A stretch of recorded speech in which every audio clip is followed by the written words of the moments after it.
नमस्कार मित्रांनो, मी राजकुमार बाके। तर आज मी बोलणार आहे अशा एका बिझनेस मॉडेलबद्दल। ॲक्च्युली त्याची गरज सामान्य माणसाला नाही, सामान्य माणसाला त्याची गरज नाही, पण ती विकलं जातं आणि विशेष म्हणजे करोडोनी आणि बिलियन डॉलर्समध्ये पैसे कंपन्या कमवतात।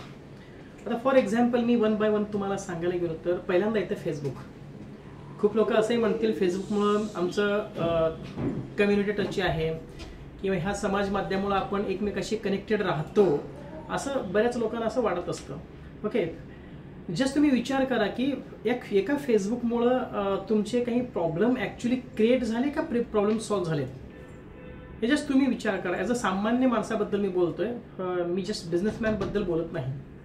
एखादा व्यापारी, व्यावसायिक, छोटा व्यापारी असेल, मोठा व्यापारी असेल, जो व्यापारी असेल व्यापाऱ्याला 100% फेसबुक, इंस्टाग्रामचा फायदा नक्कीच होतो, याच्यात काही डाऊट नाही। पण असे किती उद्योजक आहेत जे ऑर्गनाइजमध्ये असतील किंवा नॉन ऑर्गनाइज सेक्टरमध्ये असतील, किती असे व्यापारी आहेत, उद्योजक आहेत, तर ते टक्केवारी खूप कमी आहे। तर सामान्य माणसाबद्दल बोलायचं झालं तर सामान्य माणसाला फेसबुक म्हणा किंवा इंस्टाग्राम म्हणा याचा काही यूज होत नाही। आता इंस्टाग्रामचा जर विचार करायला गेलं तर ना, की आपले जे मुलं सध्या 20च्या आतले आहेत, 25च्या आतले आहेत, त्या सगळ्यांना खूप मोठा म्हणजे एक प्रकारचा रोगच झाला म्हणून समजू आपण, की त्याच्यातनं ते बाहेर अजिबात येत नाहीत। रात्री 2-2 पर्यंत ते यूज करत असतात। त्याच्यातनं त्यांना काय फायदा होतो हे कोणालाही माहीत नाही। ह्याच्यामुळे इव्हन आईवडील सुद्धा त्रस्त आहेत। प्रत्येक मुलांच्या आईवडिलांना खूप मोठा त्रास आहे किंवा ह्या मोबाईलमुळे मुलं अजिबात अभ्यास करत नाहीत, काम करत नाहीत, हे सारखं आपण ऐकत असतो। मित्रांनो, मला काय म्हणायचं आहे की हे फेसबुकवाला कोणी म्हणजे मार्क झुकरबर्ग नावाचा व्यक्ती आहे, हा व्यक्ती कधी विचार केला नसेल का की माझ्यामुळं लोक डिस्ट्रॅक्ट होतील आणि मी जे करतोय काम चांगलं नाही वगैरे, असं तो असं विचार केला नसेल का? पण त्याची ऑन्टरप्रिनरशिपची बुद्धी म्हणायला पाहिजे। ॲक्च्युली त्यांनी काय केलं, ज्या गोष्टीची रिअलमध्ये गरज नाही, राईट, फॉर एक्झाम्पल फेसबुक याच्याबद्दल बोलतोय, ते मी क्रिएट करणार आणि मी ते विकणार आणि मी लोकांपर्यंत पोहोचणार आणि मी प्रचंड पैसे कमवणार, हा सिंपल थॉट त्याच्या डोक्यात होता। सेम टू सेम इंस्टाग्राम बद्दल झालं। व्हॉट्सअप सुद्धा बघा तुम्ही किती तुम्ही यूज करता। व्हॉट्सअपवर तुमचा डिस्ट्रॅक्शन बघा तुम्ही, डिमेन्शिया सुद्धा याच्यामुळे होतोय। डिस्ट्रॅक्शन किती वाढलं हे पण तुम्ही विचार करू शकता। तुम्ही पर्सनली 1 मिनिट टाइम काढून विचार करा की मी फेसबुकमुळं, इंस्टाग्राममुळं किंवा व्हॉट्सअपमुळं मला काय फायदा होतो का? आणि सगळ्यात महत्त्वाची गोष्ट मित्रांनो, हे झाले सोशल मीडिया, ह्याच्यामुळं मला एक सामान्य माणूस म्हणून काही फायदा नाही। ह्याच्याबरोबर अजून काही गोष्टी तुम्हाला सांगतो प्रॉडक्टबद्दल। फॉर एक्झाम्पल कोका कोला, मला कोणी सांगू शकतं का की कोणी, सगळ्यांना माहिती, अख्ख्या जगाला माहिती आहे की कोका कोला आपल्या शरीराला चांगलं नाही। हे बरेच रिसर्च म्हणून बाहेर आलेलं आहे, तरी सुद्धा कोका कोला वर्षाला बिलियन डॉलर्समध्ये पैसे कमवतात, करोडोंनी धंदा करतायत आणि ते घेऊन जात आहेत। आणि सॉफ्ट ड्रिंक कुठले असू द्या, थोडक्यात ते विष आहेत, पॉयझन आपल्याला प्यायला देतात ते तुमच्याच पैशाने आणि विकतात आणि बिलियन डॉलर्समध्ये बिझनेस करून ते जातात आणि प्रचंड नफा कमवतात। विचार करा मित्रांनो की आता कोका कोला चांगलं आहे का पेप्सी कोला चांगलं आहे का पाणी चांगलं आहे?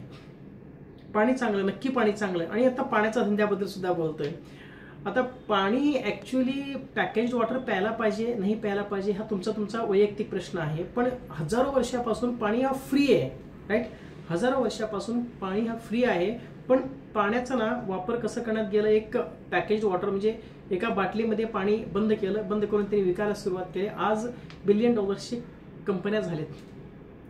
तर अशा प्रकारे पाणी फ्री असताना सुद्धा आपण काय करतो, विकत घेतोय, गरज नाही तरीही ते आपण विकत घेतोय आणि कमवणारे पैसे कमवतात, जे बिझनेस करतात ते पैसे कमवतात। पैसे कमवायला काहीच हरकत नाही, काहीही विकू शकता आणि पैसे कमवू शकता आणि पैसे असं कमवायला सुद्धा पाहिजे, माझं काही दुमत नाही। आणि महत्वाची गोष्ट मित्रांनो एक विचारतो, हे सॉफ्ट ड्रिंक्सवाले कोका कोला जास्त पैसे कमवतो का नारळाचं पाणी जास्त विकणारा जास्त पैसे कमवतो आणि चांगलं कुठलं आहे? सगळ्यांना उत्तर माहिती आहे, सॉफ्ट ड्रिंक्सवाले प्रचंड पैसे कमवतात, हजारो कोटीने पैसे कमवतात, पण नारळ पाणीवाला पैसे कमवू शकत नाही, अत्यंत कमी प्रमाणात त्याचे पैसे त्याला मिळतात। तर काय कारण असेल मित्रांनो असं, ज्या प्रॉडक्टची मला गरज नाही ते प्रॉडक्ट मी घेतोय, पितोय, खातोय, यूज करतोय दैनंदिन जीवनामध्ये माझ्या, तरीही त्याचा मला काहीही वापर मी म्हणजे यूज मला नाहीये, माझा त्याचा काही फायदा नाहीये, तरीही मी का घेतो? कारण का असं म्हणलं जातं की मार्केटिंगच्या जगात ना काही अशक्य असं काहीच नाहीये। मार्केटिंग की दुनिया में इम्पॉसिबल कुछ भी नहीं है. मार्केटिंग आणि ब्रँडिंग प्रत्येकाला करता यायला पाहिजे. हे मार्केटिंग आणि ब्रँडिंगच्या जोरावर हे कंपन्या खूप मोठे झालेले आहेत. तुम्ही असेही मला प्रश्न विचारू शकता की सर त्यांच्याकडे प्रचंड पैसे आहेत त्यामुळे ते असं ब्रँडिंग केले, मोठे झाले, मार्केटिंग केले. मित्रांनो, एक लक्षात ठेवा, एखाद्या व्यक्तीला मी 100 कोटी रुपये दिलं आणि एका व्यक्तीकडे काहीच पैसे नाहीये. ज्या व्यक्तीला मी 100 कोटी रुपये दिले त्याला म्हणलं की तू असं प्रॉडक्ट बनव. ज्या व्यक्तीकडे 1 रुपये मी दिलेला नाहीये तुला पण प्रॉडक्ट बनवायचं आहे. कोण प्रॉडक्ट बनवेल? दोघंही प्रॉडक्ट बनवू शकतात किंवा दोघंही प्रॉडक्ट बनवू शकत नाही, किंवा 100 कोटीवाला प्रॉडक्ट बनवू शकतो आणि ज्याच्याकडे 0 पैसे आहेत त्यांनी प्रॉडक्ट बनवणार नाही. त्याच्या उलटही होऊ शकतो. म्हणजे ज्यांना करायचं आहे ना, 100 कोटी असूनही या व्यक्ती करेल याची गॅरंटी अजिबात नाहीये. तो नंतर 0 होऊ शकतो. हा ज्याच्याकडे 0 रुपये आहेत ना, तो काहीतरी आयडिया करेल, प्रॉडक्टसाठी मार्केटिंग करेल, ब्रँडिंग करेल. मग तुम्ही म्हणाल पैसे कुठून आणणार त्यांनी? तो कुठेही जाईल, बँकेत जाईल, लोकांकडून पैसे घेईल, घरातनं पैसे घेईल, व्हेंचर कॅपिटल जे असतात त्यांच्याकडे पैसे घेईल, प्रायव्हेट इक्विटीमधून तो पैसे उचलून तो बिझनेस करेल आणि मोठा होईल. पॉसिबिलिटी आहे, राईट. पैसे असूनच म्हणजे माझ्याकडे ऑलरेडी पैसे असायलाच पाहिजे असं काहीही गरज नाहीये. पैसे तुम्ही घेऊ शकता स्वतःच्या पैशानंतर. ऍक्च्युली एक व्यापारी बिझनेसमॅनने बिझनेस करूच नाही असं म्हणलं जातं. तर मित्रांनो, एक लक्षात ठेवा, सिंपल गोष्ट आहे की कुठंतरी आपण इनोव्हेशनमध्ये कमी पडतो, कुठेतरी रिसर्चमध्ये कमी पडतो. इनोव्हेशन जाऊ दे, सोडा, काय हरकत नाहीये. हे सगळे प्रॉडक्ट इनोव्हेशनमधूनच आलेले आहेत.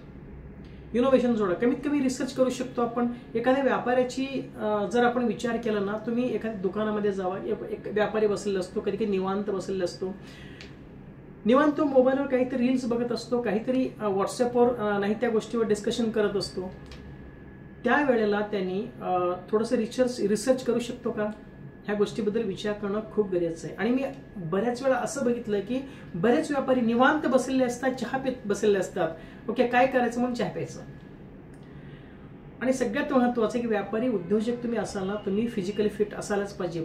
प्रचंड भरपूर चहा पिऊन तुम्ही ना तुमचं आरोग्य बिघडण्यापेक्षा तुम्ही एक गोष्ट लक्षात ठेवायला पाहिजे की तुम्ही फिट असायलाच पाहिजे. ज्यावेळी तुम्हाला टाइम भेटतं त्यावेळी तुम्ही रिसर्च वर्क करायलाच पाहिजे. तुमचा बिझनेस कुठला आहे, देणं नाही घेणं नाही. तुम्ही कुठलाही व्यवसाय करू शकता.